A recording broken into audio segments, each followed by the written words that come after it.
A few days ago, I posted a note on Nostr being a social media platform that I'm primarily on.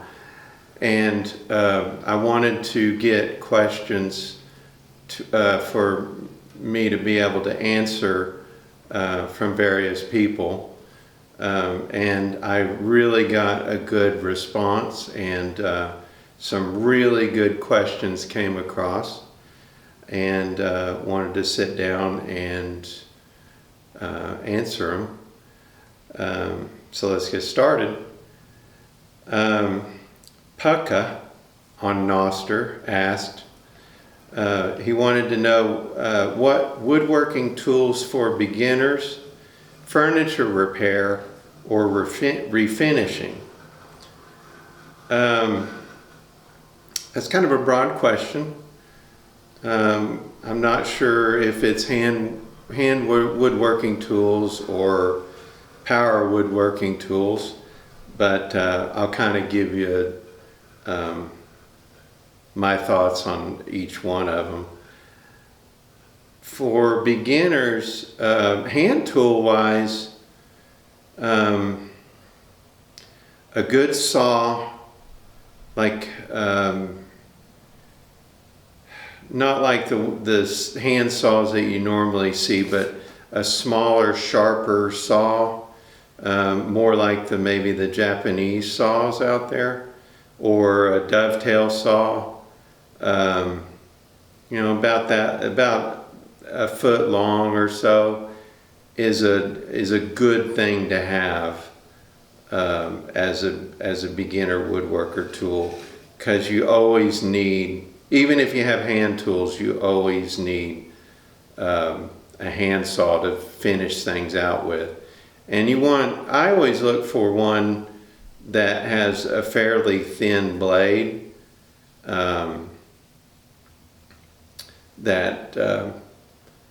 those are easier to make a good cut with.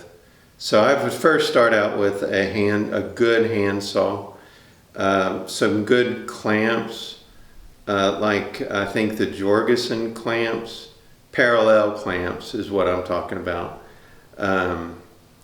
But you can never have enough clamps. So I would invest in some clamps. Right off the bat, that'd be like one of my first purchases is at least a pair or two of, I like the parallel clamps. And then, your various hand tools, a good square is always needed. I would go with, and it depends on the size of woodworking you want to do, but I would go with a good framing square, the standard size framing square or the smaller squares. You always, always, always have to check for square on things. That brings up a good tape measure. Let's see.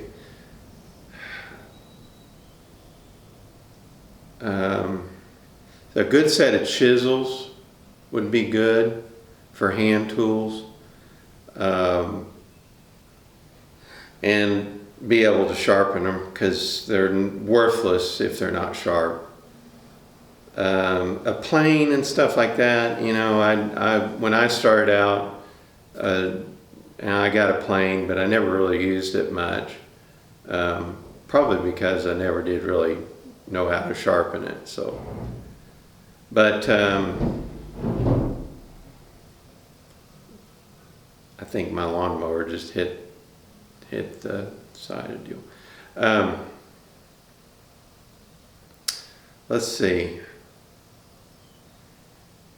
Well, I'll go on to power tools.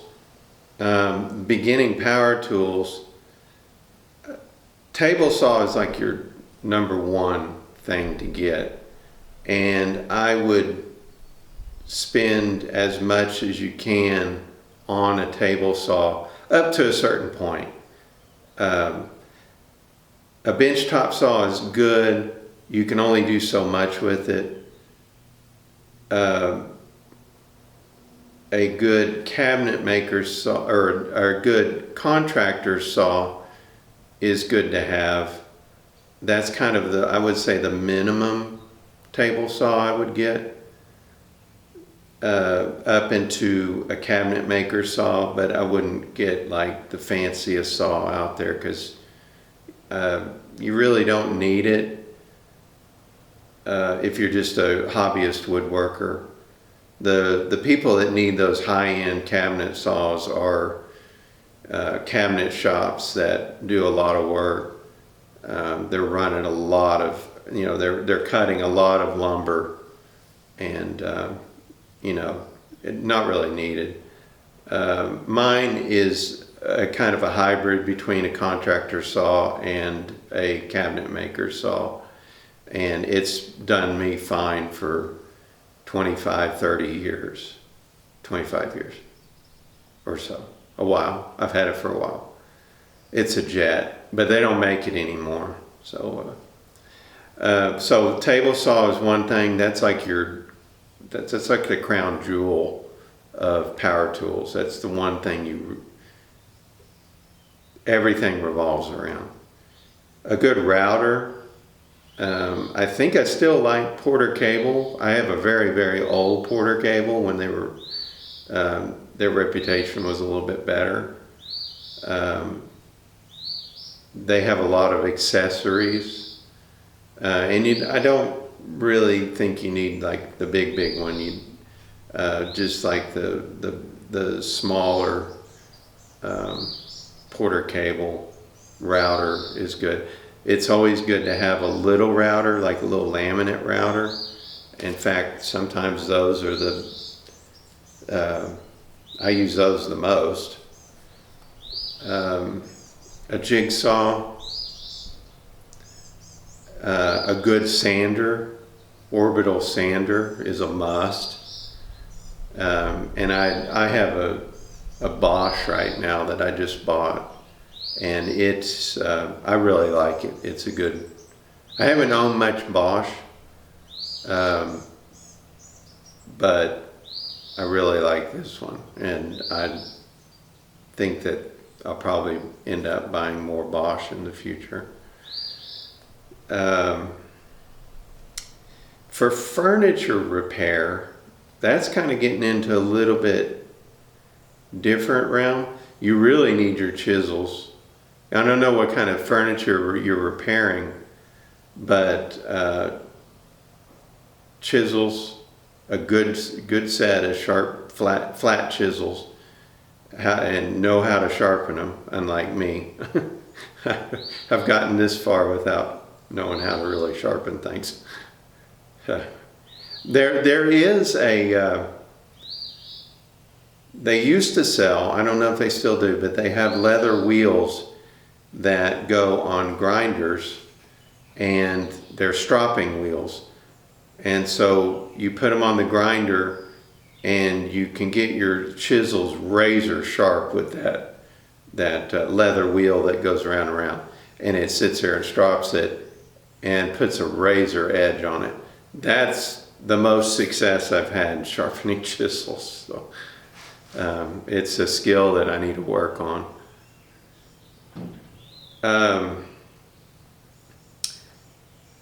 Furniture repair requires, you gotta have a good saw, a nice,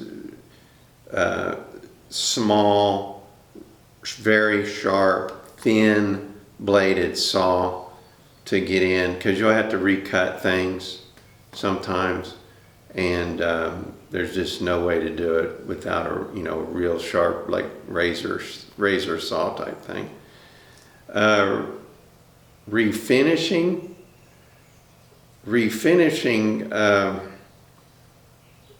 the thing that comes to mind for refinishing is a good brushes, good quality natural bristle brushes, and that's for blending in finishes. for toning finishes, like using your brush with stain to build up a tone, if you're matching drawers or something like that. So a good quality brushes. Another thing would be, and this is probably higher end, but a compressor and high volume, low pressure paint guns are very handy to have when doing refinish work or finish work on woodworking items.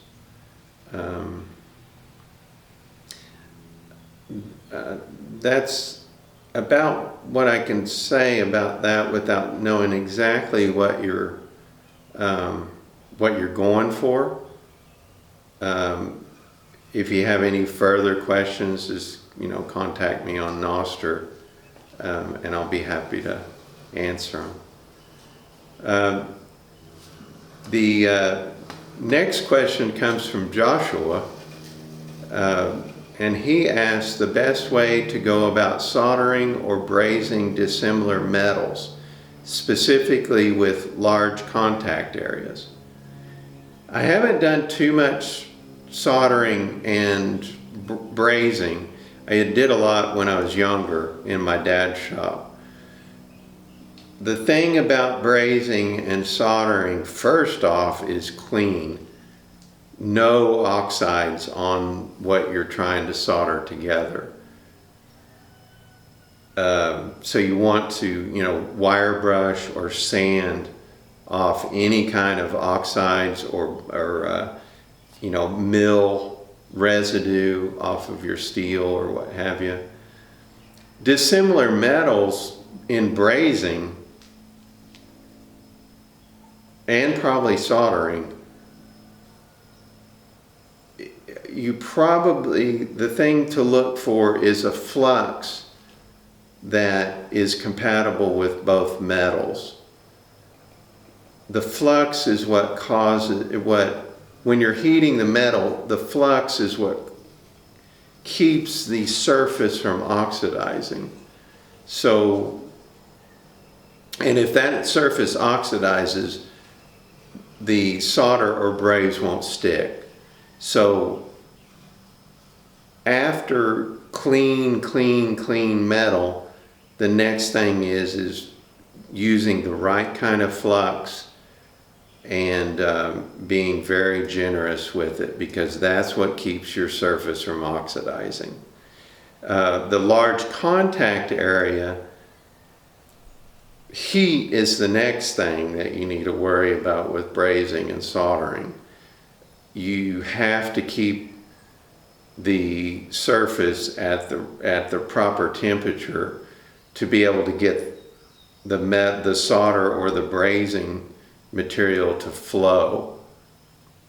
And specifically, it'll flow towards the hottest area. So you can control the flow with by making certain areas hotter. So probably for a large contact area, I would go with like a rosebud tip for a oxyacetylene rig. If you're brazing, you're probably using oxyacetylene, or I guess maybe the MAP may get hot enough, I'm not sure.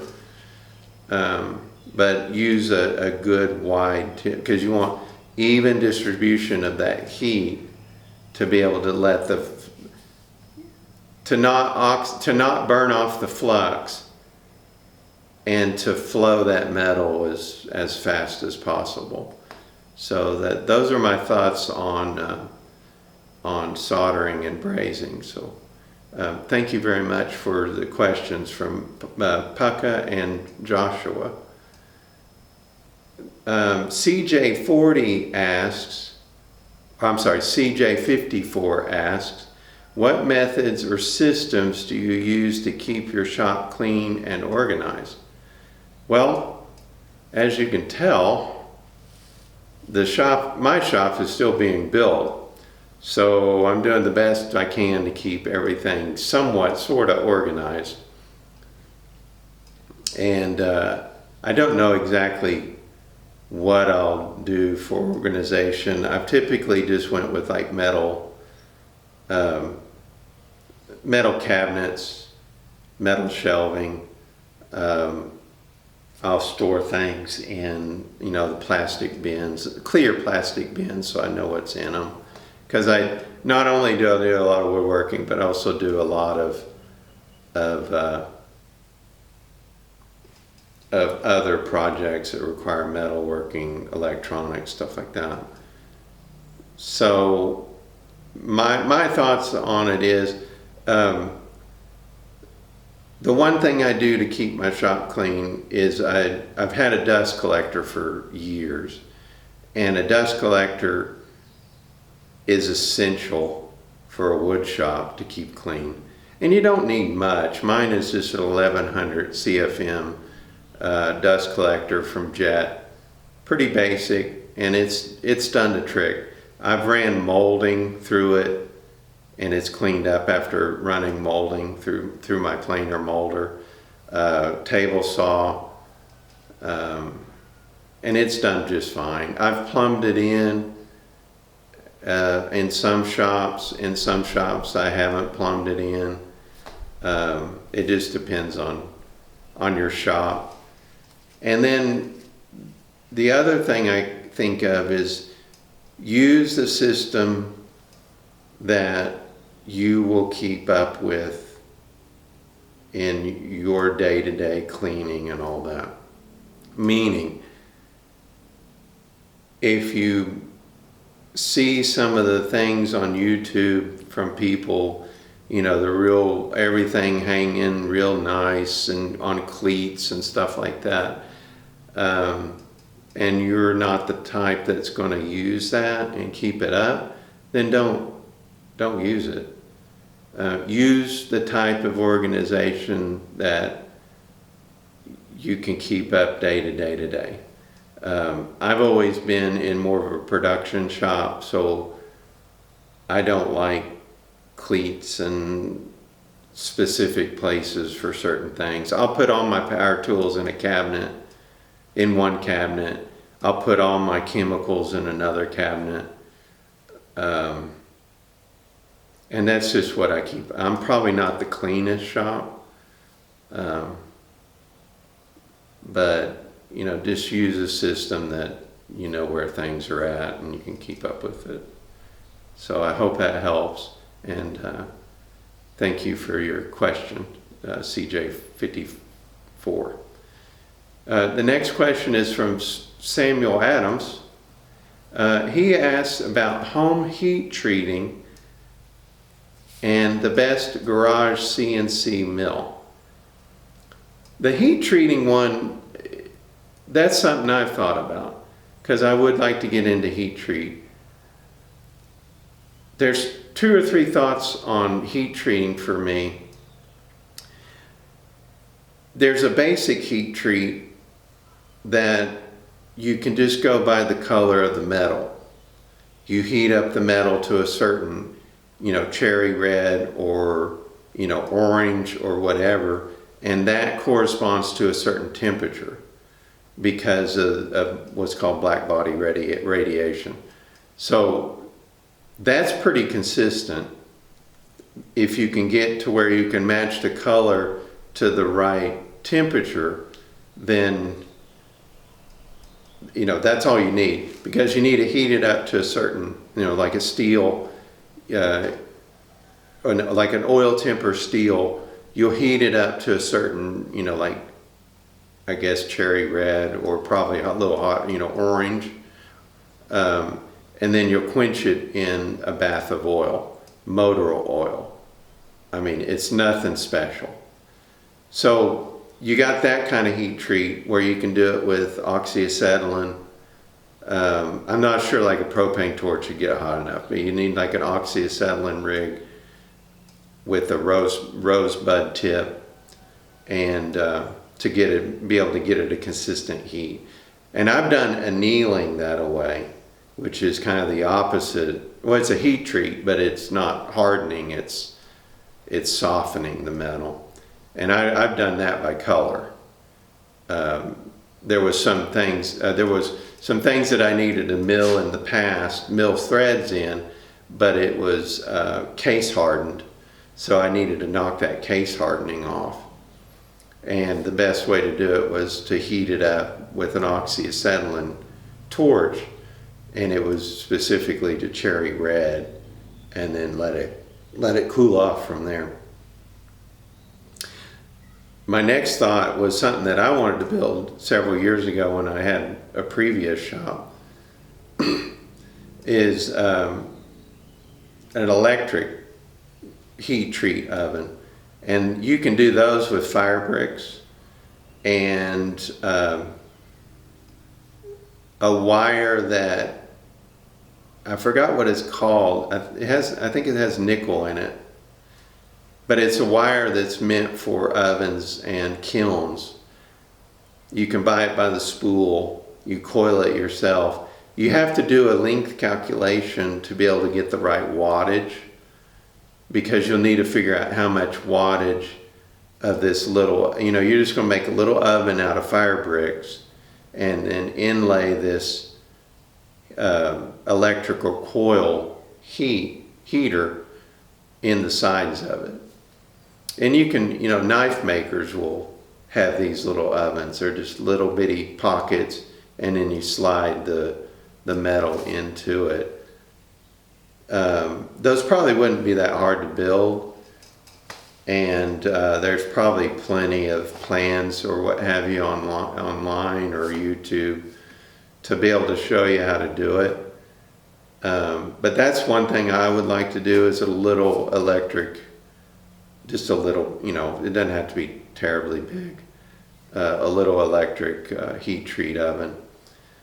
For the best garage CNC mill, now I don't know too much. I know there's Tormach that is a lower end CNC.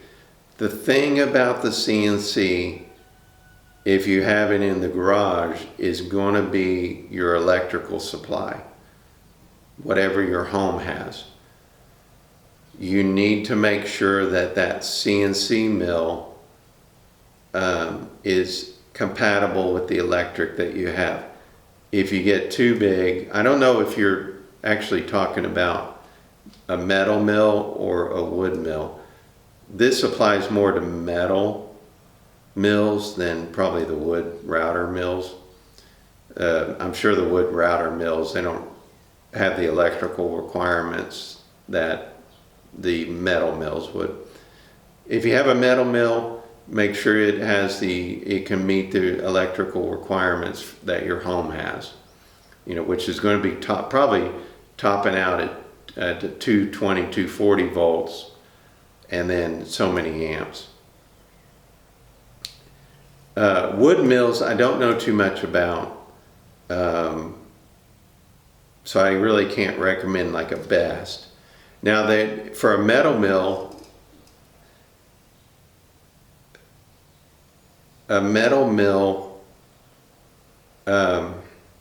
well, you're talking about home heat treating, so probably I'm going to go that you're talking about metal mills.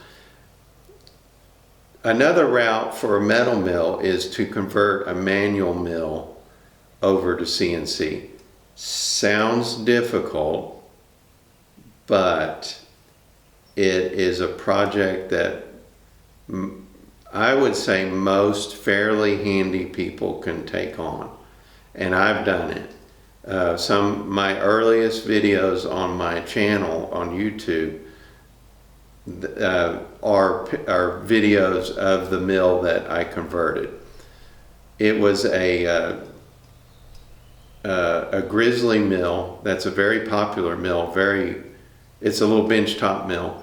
Very, very popular, and a very good manual mill for the money. I think right now they're $1,500 now. I bought mine for a little over $1,000, and it's a tremendous little mill for what it is. But those can be easily converted over to CNC, and then you can run it on like Linux CNC, or there's like Mach Mach 3 or something like that as a machine controller. But that's another route you can take, and there's probably lots of, there's a lot of the Grizzly mill. One of the names of the mill is BF20. That's the European designation. The Grizzly mill, it's GO7 something. I can't remember. Just look at my videos, my previous videos on YouTube, and it'll show what the model number is. But that's another way you can go, albeit challenging, but when it gets up and running, it's pretty thrilling. I mean, because you built a little metal cutting robot, and that's pretty cool. So thank you very much for your questions, Samuel Adams. Next up would be Zach from Noster, and he has a series of questions. He goes, his first question is, what kind of welding rig would you recommend for a beginner? Pretty much hands down the Hobart Handler 140. That's what I bought, and I was a beginner. And it lays down a pretty good weld for the very unexperienced welder. It's a MIG. It also can do flux core, but I set it up pretty much for a MIG, which the difference between the two, flux core, you don't need a shielding gas, and with MIG you do. MIG is a weld that's cleaner than the flux core. The flux core will splatter and all that. But the Hobart Handler 140, it's a good one because it runs on regular 120 volt electricity, and that I wanted. I didn't want a huge welder because I was just doing various little welding jobs in my own little, hobbies and stuff like that. So I didn't really want too much, 220 volt big. I didn't want to spend the money. So that's what I bought. A pretty darn good welder. It'll weld up to, it says it's like a 1/4 inch plate steel. I'd go a little less, maybe 3/16. Still a really good welder for just a hobbyist welder. And I'm sure the higher end, Hobarts, the ones that are 220 and all that, I'm sure they're good. But Hobart Handler. His second question is, what is your favorite type of wood to work with? It depends. It depends on the finish. And if I'm taking a painted finish, hands down, it's poplar. Poplar is an inexpensive wood, very consistent grained, and takes a finish pretty darn well. So for a painted finish, hands down is poplar. If it's a stained finish, I have two favorites.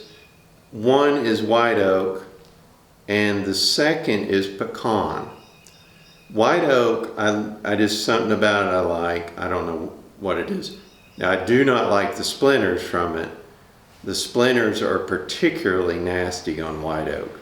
They are long, very sharp, and can get embedded way deep down in your hands. I've even had to go to the doctor to get one cut out. It was that deep. And then pecan just has some really nice grain, and you don't really see too much of it, but it takes a nice oil finish really well. It has pretty colors, and I just like pecan.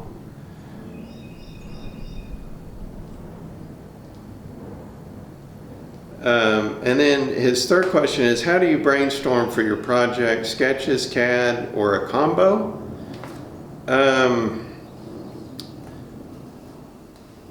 A lot of times they just are in my head. I don't do too much planning. It seems like when I do too much planning, it doesn't really come out the way I like it to, which sounds kind of strange, but I'm kind of best on the fly. Now I've I've done projects off of plans commercially, but if it's something for me, a lot of times it's kind of on the fly, and just by doing it by eye. And I'm a pretty bad sketcher, so sketches wouldn't really help me too much. So I'm kind of just kind of up here. It's about the best answer I can give you on that one. And then any advice on selecting lumber for a woodworking project? The thing that comes to mind for that, and I don't know where you're at in your woodworking journey, Zach. Find a good lumber yard,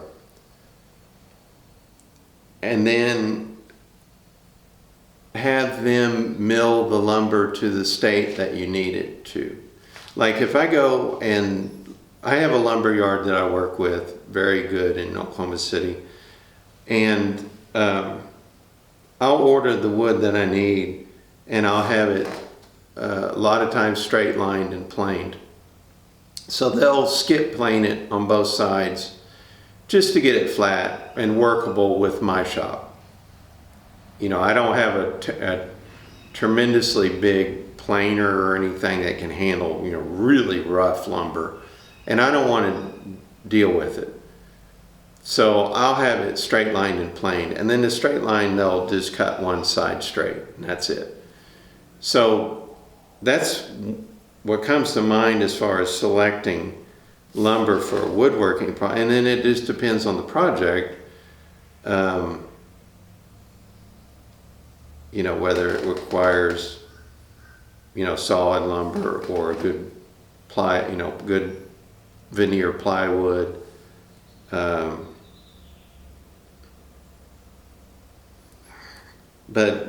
I think the lumber yard and then having it milled to the proper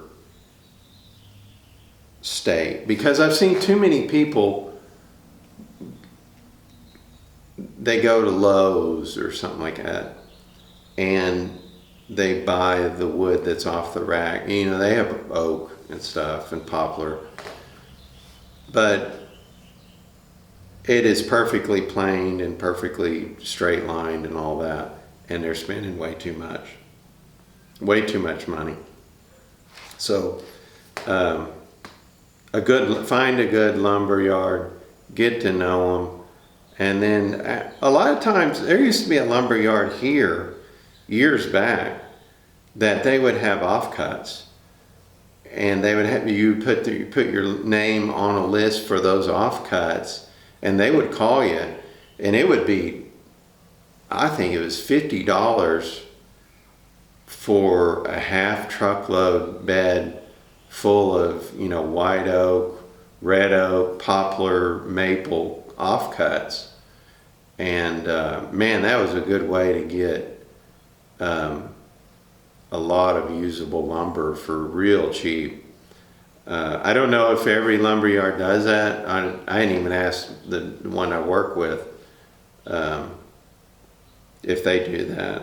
But that's another way. You can always ask around, because any kind of really high-end lumber yard they do milling, they're doing offcuts, they have crappy wood thrown away. And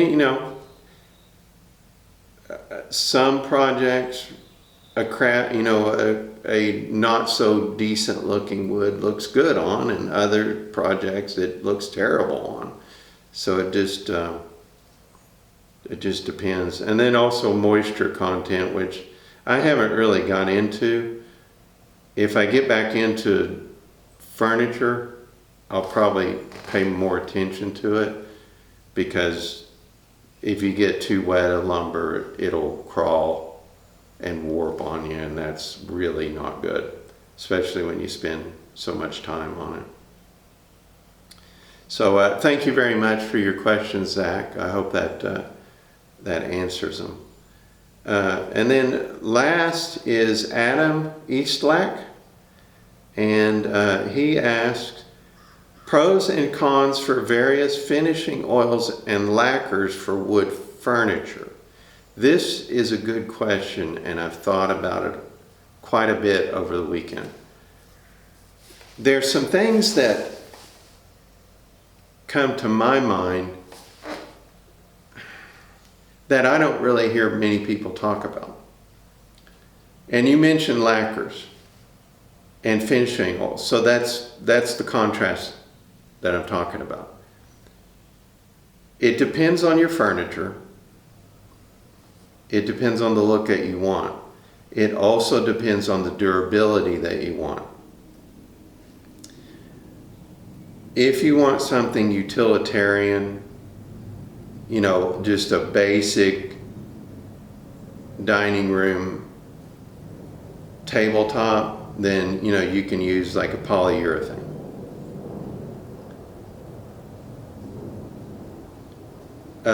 If you want something long-lasting that will, and well, let me back up. Certain finishes look good with age. Certain finishes look terrible with age, meaning a scratch on one finish will look good, a scratch on another finish, you've pretty much ruined the piece of furniture. And that's the difference between what you mentioned for finishing oils and lacquers. Finishing oils, you can scratch, you know, or, you know, put any kind of wear on, and it'll look better with age. Lacquer is very hard to repair, and it does not look good with age, especially a lot of the new finishes that you see in the furniture stores, because they have the toner in the lacquer. This, you know, it looks like it's a stained piece of furniture, but that color is actually in the lacquer coat, so they spray it on. And when you scratch that, that color comes off, so then you have new wood underneath and it looks like crap. So that's one of your major pros and cons between your finishing oils and lacquers for wood furniture. If you want something to be an heirloom, there is no harm in finishing oils. You know, a teak oil, tung oil, you know, linseed oil, any kind of oil finish is a fantastic finish. It's just that our modern ways kind of look down on it, but man, those finishes have been around forever. There's also shellac and wax finishes. Shellac is kind of an overlooked finish, pretty basic finish, but it's still a decent finish. So the pros and cons, oils are easy and they're very durable, and you won't have to refinish it after one scratch. They're easy to put on. The con would probably be water stains. They probably don't handle water stains that well. You know, the drink stains. I put my drink down without a coaster thing. But lacquer probably suffers, well, lacquer would suffer from that too.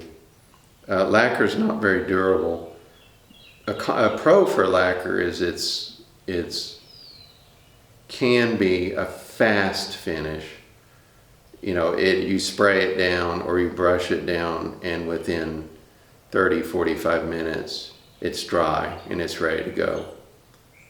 An oil will take probably 24 hours, as much as a few days to harden to where you can oil it again. So it just depends. I don't like lacquers that much. I don't think they're speed. They're a finish for speed. And that's why you see them a lot in new homes and such, because they can get in, they could spray the cabinets, and then, an hour later, give them a quick sand and then spray them again, and the finish is fine. So for wood furniture, probably finishing oils, varnish. Classic varnish is a good finish. You can rub that out. You can put it down, you can wet sand it, and you can rub it out with, wax. And, it's a great, beautiful, classic finish. But that's a good question, and I enjoyed thinking about it, and I hope this helps you. So that wraps it up.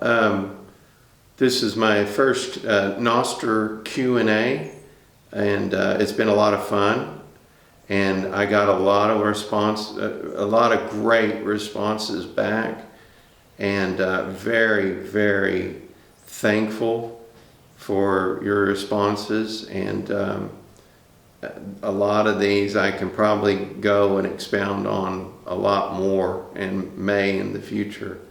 So may do this again, may make it a regular.